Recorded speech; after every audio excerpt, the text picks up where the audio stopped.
인간은 양심이 있기 때문에 옳지 못함을 부끄러워하는 마음이 있어야 합니다.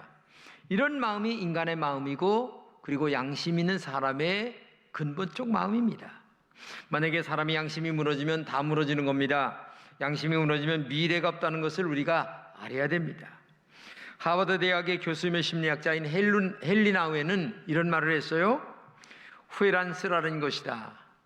죄책감은 자신을 고소하는 것이다. 감사는 즐거운 기억이다. 그렇습니다. 이 세 가지 말 중에 많은 사람들에게는 후회라는 과거를 가지고 굉장히 고통스럽게 살아간 사람들이 많이 있습니다. 그래서 쓰라린 과거의 고통을 잊어버리기를 원합니다. 우리는 상처 입은 기억들을 망각으로 끌어내리려고 합니다. 그러나 정말 잊으려면 상처의 문제를 해결해야지, 마음속에서 잊어야 된다고 노래만 한다고 해서 잊어지겠습니까? 그래서 근본적인 아픔의 문제를 그저 잊으려고만 하지 말고 해결해야 된다는 얘기죠. 그래서 계속 후회라는 슬픈 기억으로 살아가는 우리 인간이 돼서는 안 된다 하는 말을 드리고 싶어요. 이 본문 21장에 보게 되면 예수님께서 베드로의 망각의 구석에 가둬놓은 가슴 아픈 기억들을 끄집어내는 장면이 나옵니다. 제가 지난번에 말씀드렸는데 예수님이 숯불을 피우십니다. 그리고 생선을 구우시고 빵을 나누어 먹습니다. 근데 이 모든 것들은 베드로가 그렇게 마음에 생각하고 싶지 않았던, 그리고 잊으려 하고 싶었던 그 가야바 법정의 아픈 기억들을 끄집어내는 거예요. 다른 말로 얘기하면 예수님을 3번 부인했던 그거, 그리고 처음 예수님 만났을 때 고기 잡았을 때의 그 마음의 기쁨을 잊어버리고 지금은 예수님의 곁을 멀리 떠나갔던 그 사건들, 그리고 빵을 나누면서 이것은 내 피고 이것은 내 살이다 라고 하시면서 했던 그 성만찬의 그 아픈 기억들을 다시 한번 이렇게 끄집어내면서 정말 옛날을 기억나게 하시는 예수님의 오늘 본문이라는 것을 우리가 알아야 됩니다. 주께서 그런데 과거의 아픈 기억들을 상기시키는 것은 베드로를 죽이려고 하는 게 아니란 얘기죠. 오히려 아픔을 치유하기 위해서입니다. 용서하기 위해서입니다. 그리고 새로운 사명의 사람으로 세워주시기 위하여 베드로 앞에서 지금 아픈 과거를 끄집어내고 있다는 사실을 우리가 알아야 됩니다. 예수님께서 이런 말씀하셨습니다. 마가복음 2장 17절입니다. 건강한 자에게는 의원이 쓸데없고 병든 자에게라야 쓸데있느니라. 그럼 뭐 너무나 지당한 말씀이죠. 병든 자에게라야 의사가 필요한 거죠. 건강한 자는 병원에 갈 필요가 없습니다. 왜? 건강하니까. 왜 그렇습니까? 건강한 사람은 병원에 갈 필요가 없고, 건강하지 못한 사람은 병원에 가서 그 아픈 상처를 내놓고 그걸 도려내야만 살 수 있기 때문에 의사가 필요한 거예요. 저도 암으로 죽었다 살아났지만 저는 거의 이 장기 3분의 1을 잘라냈습니다. 근데 만약에 그때 장기 3분의 1을 잘라내지 않았다면 제가 살 수가 없어요. 아픈 사람에게 예수님이 필요하고 아픈 그 부분을 잘라내야만 사는 비결입니다. 근데 우리는 자꾸 잊으려고만 합니다. 과거의 아픈 것들을 빨리 잘라내고 새로운 출발을 해야 되는데 이게 잊으려고만 하기 때문에 안 된다는 얘기죠. 근데 베드로가 지금 잊어버리려고 해도 잊어집니까? 안 되는 거예요. 그러면서 지금 예수님은 숯불을 피우시고 생선을 굽고 빵을 나누면서 너의 아픈 과거를 잊는 게 아니라 지금 예수님이 직접 그 문제를 치료하셔서 넌 앞으로 큰 일을 하는 사람이 돼야지, 계속 그 망각의 웅덩이에 빠져가지고 너 미래로 전진하지 못한다면 어떻게 되겠냐, 이런 말씀을 지금 하고 있는 것입니다. 본문에서 예수님은 네가 나를 사랑하느냐 이렇게 3번이나 묻고, 그리고 3번이나 내 양을 먹이라 사명을 맡기셨죠. 그러면서 의미심장한 말씀을 하세요. 본문 18절입니다. 내가 진실로 내게 이르노니 내가 젊어서는 스스로 띠띠고 원하는 곳으로 다녔거니와 늙어서는 내 팔을 벌리리니 남이 내게 띠띠우고 원하지 아니하는 곳으로 데려가리라. 근데 이 말이 뭡니까? 베드로에게 직접 하신 말씀이, 야, 너 앞으로 내가 원치는 않지만 앞으로 양팔을 벌리고 원치 않는 곳으로 갈 것이다. 한마디로 얘기하면 십자가에 나처럼 죽을 수도 있다라는 말을 암시적으로 얘기하는 겁니다. 한마디로 얘기하면 베드로가 어떻게 죽어서 영광을 하나님께 돌릴 것이다 라고 하는 사실을 얘기하는 거죠. 그리고 베드로에게 그 말씀을 한 다음에 너는 나를 따르라. 예수님이 이렇게 죽음을 얘기하고 그 다음에 나를 따라오라 얘기하니까 베드로가 지금 이게 지금 머리가 혼돈의 골짜기를 헤매고 있는 거예요. 아니, 내가 지금 십자가에 매달려 죽는단 말인가? 이야, 사람이 죽음 앞에서는 할 말을 잃어버리는 거죠. 그러니까 이 베드로가 머리에 지금 혼돈의 골짜기 속에 있다가 옆에 있던 요한을 가리키면서, 아니 얘는 어떻게 됩니까? 이렇게 얘기를 하니까 예수님께서 하시는 말씀이 뭐예요? 내가 올 때까지 그를 머물게 하고자 할지라도 내게 무슨 상관이냐? 너는 날 따르라. 이 말은 다른 말로 얘기하면 너하고 걔하고 비교하지 말고 너는 나를 따르고 걔는 걔 길 가고, 이렇게 지금 말씀하시는 거예요. 너무 기가 막힌 얘기를 하는 거죠.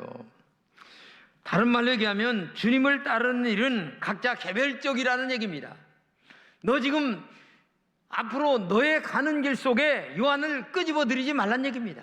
너는 너대로 봉사하면 되는 거고, 요한은 요한대로 봉사하면 되는 거지 왜 네가 가는 길에 요한까지 끄집어 들이느냐? 내 길 따로 있고 요한의 길 따로 있으니 걱정하지 말고 너는 나를 따르라, 이런 말이거든요. 여러분, 우리가 예수님을 믿을 때에 영생을 소유하는 길은 예수님을 나의 구주로 고백하면 영생이 우리 마음속에 심어지는 것입니다. 근데 영생이 심어진 다음에 신앙생활을 우리가 이렇게 합니다. 근데 이렇게 할 때에 하는 방법은 다 달라요.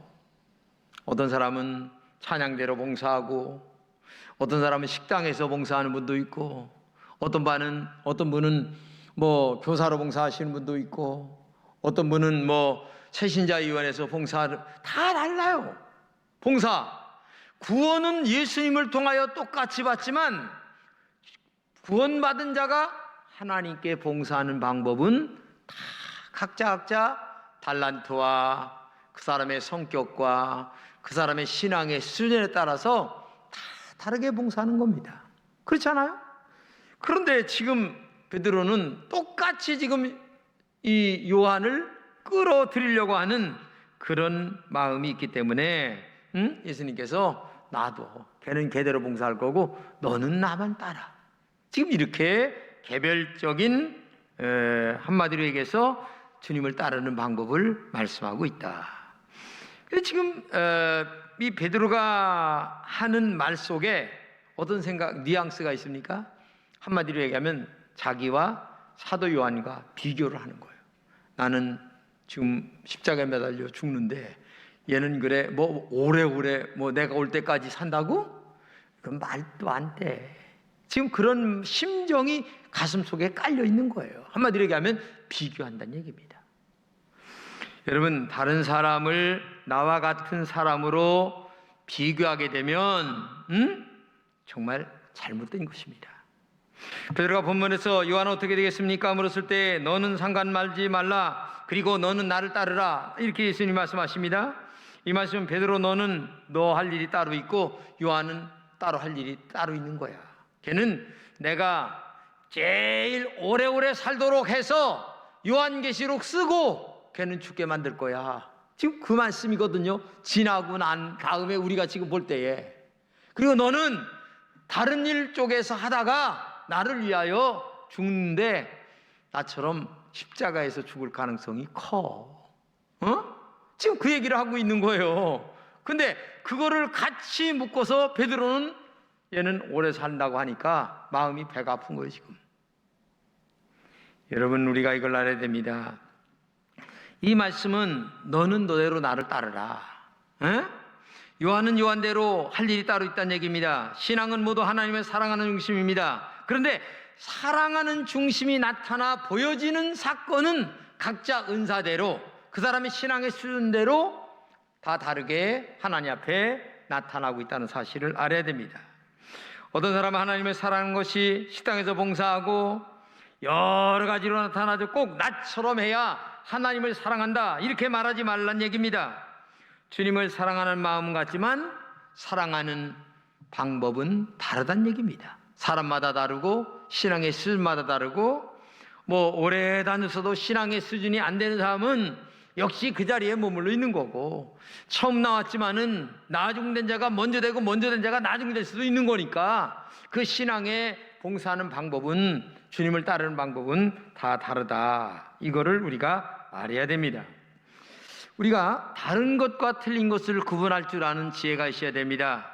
다른 것을 틀린 것으로 생각하면 큰일 납니다.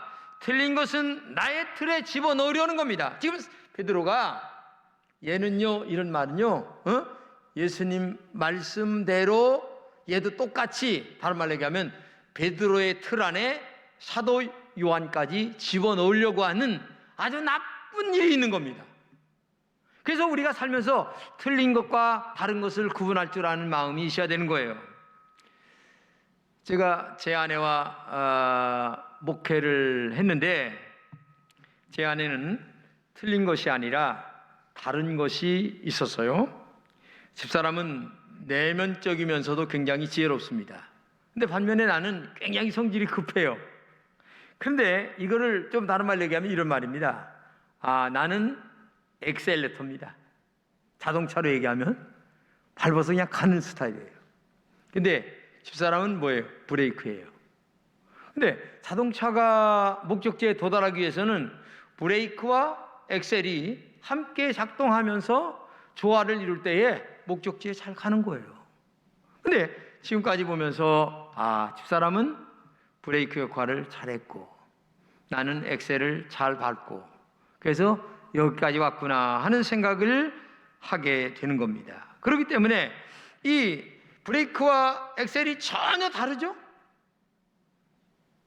브레이크는 못 가게 잡는 거고 엑셀은 가게끔 하는 거고, 근데 이게 조화가 이루어져야만 자동차가 목적지에 가는 것처럼, 여러분 틀리다 이렇게만 보려고 하는 마음을 갖지 말고 다르다라고 하는 눈으로 갖는 게 굉장히 중요한 겁니다.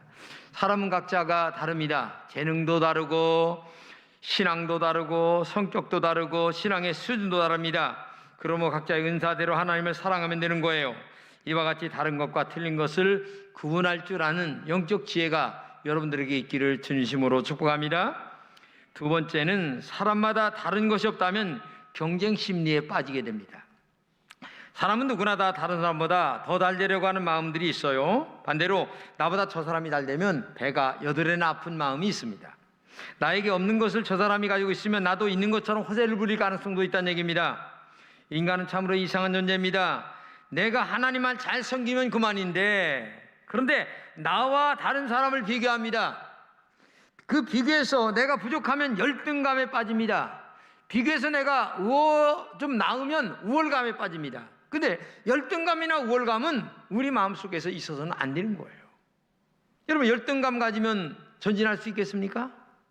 안 되죠. 우월감 가지면 다른 사람 아주 무시합니다. 그래서 우월감과 열등감은요, 어린아이였을 때 갖는 겁니다. 그리고 믿음이 들어가고 신앙이 자라면서 우월감과 열등감은 완전히 벗어버리고 오직 주님 사랑하는 마음 하나만 가지고, 십자가 사랑 하나만 가지고 주님 사랑하고 교회 봉사하고 내일 열심히 하면서 살아가도 될까 말까 한데, 우리는 계속 우월감과 열등감에서 오르락내리락 하면서 신앙생활 한다는 얘기입니다. 여러분, 바다에 다니는 큰 배가 있는데 이 큰 배가 앞으로 전진하기 위해서는 보이지 않는 곳에 뭐가 있어요? 평형수라는 큰 무게가 있는 물이 이 밑바닥에 깔려 있어야만 이 큰 배가 가는 거예요. 세월호가 왜 넘어진 줄 아세요? 밑에 평형수가 빠졌기 때문에 넘어진 거예요. 이게. 여러분, 우리 마음속에 이런 그 평형수와 같은 자기를 잘 다스릴 줄 아는 영적 능력이 있어야 됩니다. 영적 능력이 없는 사람은 나보다 약한 사람 보게 되면 깔보게 되고, 나보다 높은 사람 보게 되면 주눅들게 되고, 그래가지고 어떻게 살아갈 수가 있겠습니까? 이거는요, 살아갈 수가 없어요. 이 베드로가 지금 죽는다고 딱 얘기되니까 이런 마음속에 푹 빠진 거예요. 그렇기 때문에 비교의식을 가지면 안 된다. 아프리카의 선교의 용자인 리빙스턴도 이 마음의 무거운 평형수가 정말 없다가 있다가 없다가 있다가 하는 마음을 갖고 있었어요. 왜?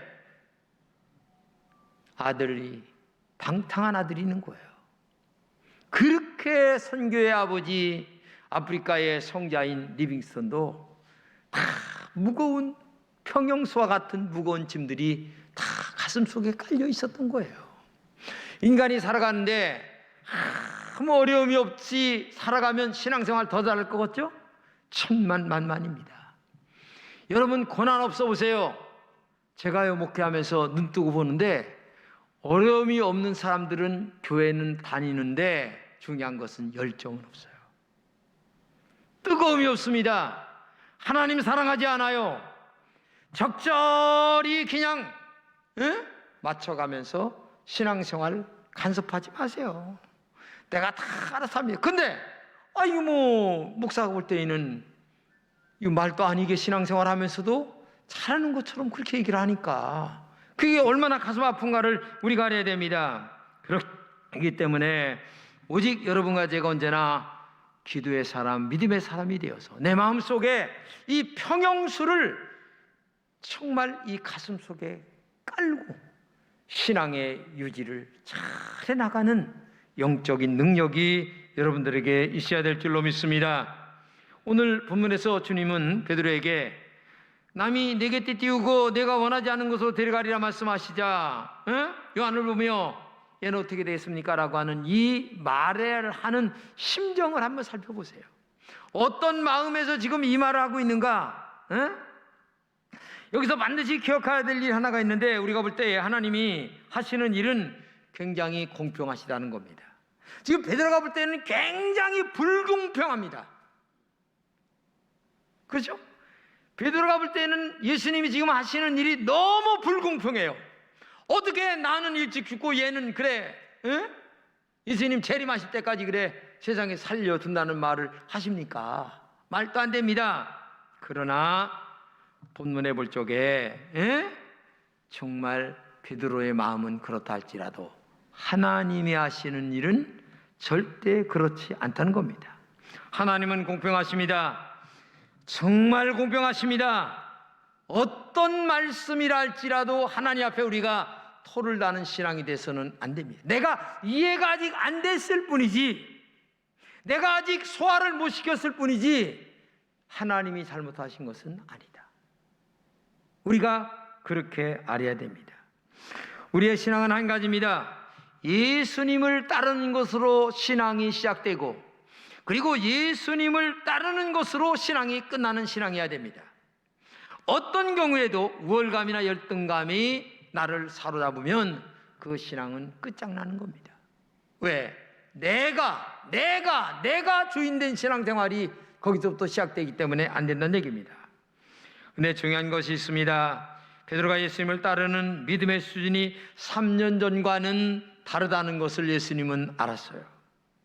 처음에는 갈릴리 바다에서 예수님을 만나 깊은 곳에 가서 금을 내려 고기 잡으라 했을 때 하고 싶지 않았는데 해서 고기를 잡으니까 이게 육신적으로 너무 좋거든요. 그러니까 예수님 따라다니면 내가 앞으로 먹을 것 해결될 것 같다, 육적인 문제 해결될 것 같다는 생각 때문에 예수님을 따랐어요. 근데 3년 동안 따라다니면서 보니까 예수님은 말씀 그대로 능력이 있습니다. 죽은 자도 살리십니다. 눈만 자도 뜨게 하십니다. 병자도 고치십니다. 무리를 걸으십니다. 전능하시고 살아계신 하나님이심을 넉넉히 보여주시면서 베드로는 3년 전과 다르게 믿음이 쭉쭉쭉쭉쭉 지금 올라가 있어요. 그렇게 지금 성장되어 있다는 얘기입니다. 한마디로 얘기하면 신앙의 무게가 베드로가 지금 다르다는 얘기입니다. 그만큼 나를 부르신 예수님이 어떤 분인가를 알았기 때문에 그렇습니다. 이제는 예수님을 사랑할 만한 신앙이 되었다는 얘기입니다. 이제는 내가 예수님을 사랑할 수 있는 수준 있는 신앙으로 자라났다는 얘기입니다. 사랑은 말이 아니라 행동입니다. 사랑은 오직 주님만 바라보고 주님만 따라가고 주님 말씀에 순종하는 것입니다. 이제는 나를 사랑하신 우리 주님을 위해서만 희생하며 살아갈 줄 아는 것이 이게 신앙이라는 얘기입니다. 다른 말로 얘기하면 이런 얘기입니다. 또 3년 전에는 육적인 고기 때문에 나를 따랐다. 다른 말로 얘기하면 오늘로 얘기하면 이런 얘기입니다. 매날 기도한다면 하나님 나에게 뭐 주세요? 나 이게 부족합니다. 이거 해결해 주세요. 저거 해결해 주세요. 매일 나와서 기도하는 수준이 거기에 머물러 있어요. 근데 이제 3년이 지난 후에는 어떤 기도입니까? 주님은 살아계시고 전능하시고 또 못하실 것이 없는 약속을 지키시는 그런 하나님이신 줄로 내가 알았습니다. 이제 그러다 보니 난 그저 주세요 신앙보다 조금 더 올라가서 이제는 주님을 위하여 내가 무엇을 할까요? 내가 주님을 위해서 헌신해도 마치 구약을 보게 되면 아들을 잡아서 죽이려고 할 때에 에베네셀 미리 준비하신 하나님의 역사가 나타나잖아요. 그런 것처럼 오늘도 하나님은 내가 이렇게 한다 할지라도 다 준비하셔. 나보다 앞서가셔. 10발짝 100발짝 앞서가시는 분이야. 그렇기 때문에 이제는 내가 주세요가 아니라 내가 주님을 위해서 어떻게 헌신할 수 있을까요? 내가 어떻게 믿음으로 살 수 있을까요? 내가 주님을 더 어떻게 하면 사랑할 수 있을까요? 라고 하는 기도의 수준으로 바뀌어진다는 얘기입니다. 주님, 내가 주님을 위해서 무엇을 해야 됩니까? 주님이 원하는 것을 내가 다 따라가겠습니다. 이런 수준 있는 신앙의 십자가의 감격이 가슴 속에 눈물로 흘러서 주님을 더 사랑할 수 있는 영적 수준까지 갈 때에 그게 진짜 신앙이다라고 말씀하고 있는 것입니다.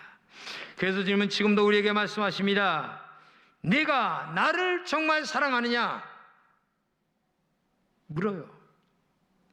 그것이 아가페로 묻고 있는 겁니다. 필레오가 아닙니다. 인간적인 사랑이 아니라 정말 희생하며 따를 수 있는 영적 수준으로 우리에게 묻고 있는 겁니다.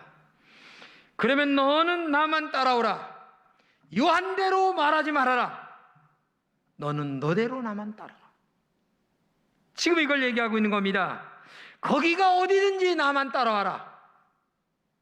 험한 산길도, 폭풍우가 몰아치는 곳이라도, 아니면 잔잔한 물가라도 너는 나만 따라와라.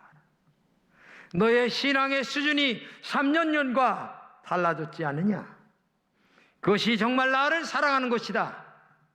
그것이 내가 원하는 것이며 그것이 내가 하늘의 상급을 쌓는 지름길이다.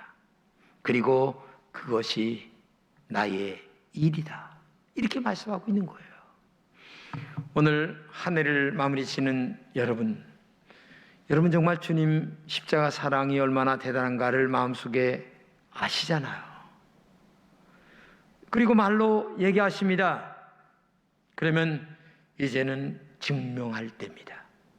베드로처럼 거꾸로 매달릴 수 있는 자리까지 아멘하며 갈 수 있는 그런 영적 수준이 우리 금천의 모든 성도들에게 하나님의 영에 의하여 기름 부으심이 있는 은혜로운 신앙의 깊이가 있기를 진심으로 주님의 이름으로 축복합니다.